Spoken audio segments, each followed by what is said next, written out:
নূর হোসেনের সেই রক্ত কতটুকু আজ সফল?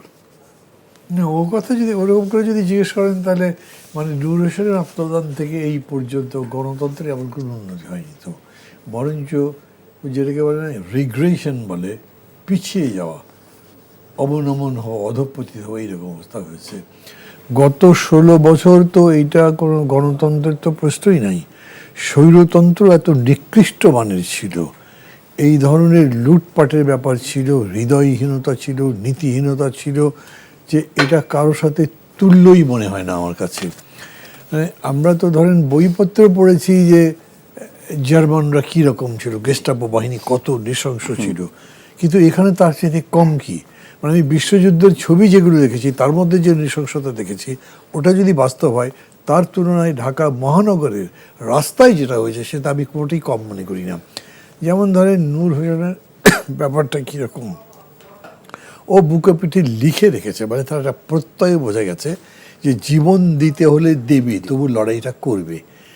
আর সাইদের ব্যাপারটা হচ্ছে বুঝতে পারছে ও গুলি করবে, তবু কর, তুই চ্যালেঞ্জ দাও, এটা অনেক বড় ব্যাপার, আরো অনেক বড়। মানে ওই সময়ের তুলনায় এটার মানদণ্ড যদি আপনি বিচার করেন তার অনেক বড় জায়গায়। তো এত বড় লড়াই তার করতে হলো কেন? নূর হোসেনের জীবনদানের পর তো এটাই হওয়ার কথা ছিল যে পুলিশ এরকম করে গুলি করবে না। জি। অথচ পুলিশ এবং আর্মি এবং এয়ারফোর্সের লোক, এয়ারফোর্সে যেমন হেলিকপ্টারে উড়ে যেতে যেতে গুলি করে মানুষ মেরেছে, সেটা কি কল্পনা করা যায় নাকি?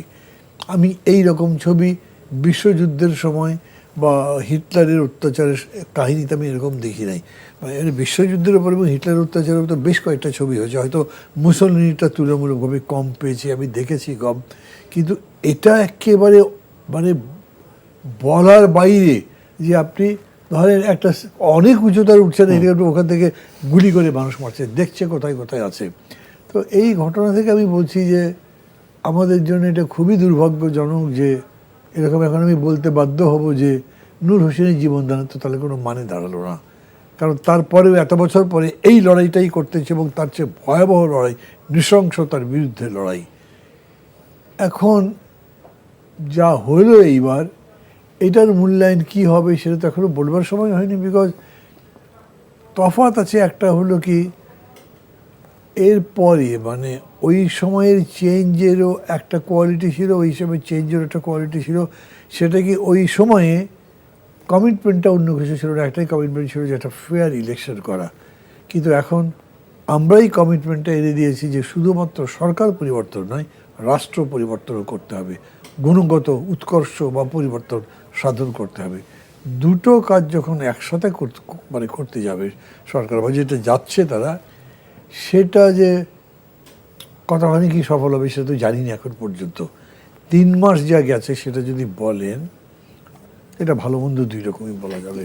এটার সঙ্গে যদি আপনাকে একটু জিজ্ঞেস করি যে এবার আমরা দেখেছি যে এই নূর হোসেন দিবসকে কেন্দ্র করে এক ধরনের অস্থিরতা, এক ধরনের আতঙ্ক ছিল, এবং সাবেক প্রধানমন্ত্রী শেখ হাসিনার একটি অডিও সেটি ফাঁস হওয়ার ফলে এবং আওয়ামী লীগের ভেরিফাইড ফেসবুক পেজ থেকে ঘোষণা দেওয়া হয়েছিল যে তারা আজকে 3টার সময় নূর হোসেন চত্বরে জড়ো হবে এবং সেখানে তারা মিছিল সমাবেশ করবে। কিন্তু কার্যত আমরা সেখানে দেখেছি বৈষম্য বিরোধী ছাত্র আন্দোলনের নেতাকর্মীরা, বিএনপি, ছাত্রদল, অন্যান্য রাজনৈতিক দলের সব প্ল্যাটফর্মে অনেকেই জড়ো হয়েছেন উইদাউট আওয়ামী লীগ।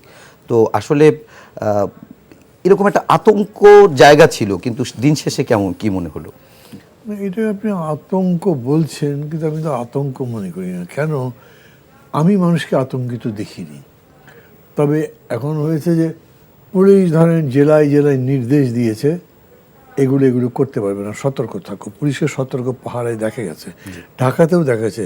তাছাড়া যেহেতু শেখ হাসিনার অডিওটা অনেকেই তো শুনেছে, তাদের মানুষের মধ্যে মনে হয়েছে যে তালিকা একটা কিছু হবে, কিন্তু আওয়ামী লীগ কিছু করতে পারবে এরকম আমি মানুষের মধ্যে দেখিনি। একটা বড় সিচুয়েশন তৈরি হয়ে যাবে সেটা মানুষের মধ্যে দেখিনি। এখন ধরেন আপনি যদি গাজীপুরের অবস্থা দেখেন, যেটা শ্রমিকদের মধ্যে হলো, এটা একটা খুব মানে এটা একটা ভাবার বিষয়। আমি জানি না সরকারকেও এটা ভাবা উচিত। এগুলো কার ফ্যাক্টরি, কাদের কাদের মালিকেরা?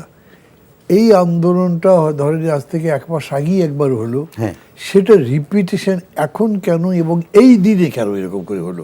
গতকালও হয়েছে, আজকেও হলো, কেন? এই জায়গাগুলো হয়তো প্রপারলি অ্যাড্রেস করা যায়নি। আজকে মানে আপনার যিনি শ্রম ও কর্মসংস্থান উপদেষ্টা আসিফ মাহমুদ সজীব ভুঁইয়া, তিনি আজকে এই মালিক শ্রমিকদের যে তাদের যে গার্মেন্টস সেক্টরের লোকজনদের নিয়ে বসছিলেন এবং সেখানে তিনি ব্রিফিংয়ে একটা কথা স্পষ্ট বলেছেন যে এটি আওয়ামী লীগের পক্ষ থেকে তার ভাষ্য মতে যে তাদের ফেসবুক পেজ থেকে উস্কানি দিয়ে এটা করা হয়েছে এবং যারা এটার সঙ্গে জড়িত তাদের বিরুদ্ধে তারা ব্যবস্থা নেবে। এটা তারা গতবারও বলেছিলেন। হ্যাঁ। এবং বলবার পরে সালমান রহমানের যে ফ্যাক্টরিগুলো বাকি ছিল বেতন দিতে পারছিল না, বলছে যে উনি নাই, অনেক কোটি টাকা, আমি সংখ্যাটা এখন ভুলে গেছি, বেতনও দিয়েছে সরকারের পক্ষ থেকে। মানে লোন দেখ বা যে ফর্মই দেখ, ওগুলো আমি ডিটেলসটা জানি না, কিন্তু এই কাজটা করা হয়েছে। তারা এখন আবার বেতনের জন্য আন্দোলন করছে। তো এখানে গভর্নমেন্টের কি করা উচিত আমি এখন সাজেশন বলতে পারবো না, কিন্তু এটা নিশ্চিত যে এরা মাঝে মাঝে এগুলো করতে থাকবে সেটা তো কোনো কাজের কথা না। কিন্তু সরকারের সমস্যা হয় কি, এই যে এই শ্রমিকরা যে মিছিল করছে, এদের তো হাজারটা সমস্যা, এদের জীবনে এমন নয় যে খুব মানে মসৃণ একটা জীবন তারা যাপন করতে পারছে, ফলে তারা যে কোনো ব্যাপারে বিক্ষুব্ধ রাস্তায় নামতেই পারে। কিন্তু আপনি নতুন করে ইস্যু তুলে ধরলে তো হবে না। আমাদের সরকার নিজেই এরকম যদি মনে করে, হ্যাঁ কিন্তু আপনাকে এই সমস্যাটারও সমাধান করতে হবে, মানে ওরা হয়তো 4টা সমস্যা নিয়ে আন্দোলন করছে, আপনি আর একটা সমস্যা তার মধ্যে যুক্ত হতে। এটা গতবার হয়েছে বলে আমি মালিকদের কাছ থেকে শুনেছি। সেই কারণে বলছি যে প্রপারলি এটা হ্যান্ডেল করা গেছে আমি মনে করি।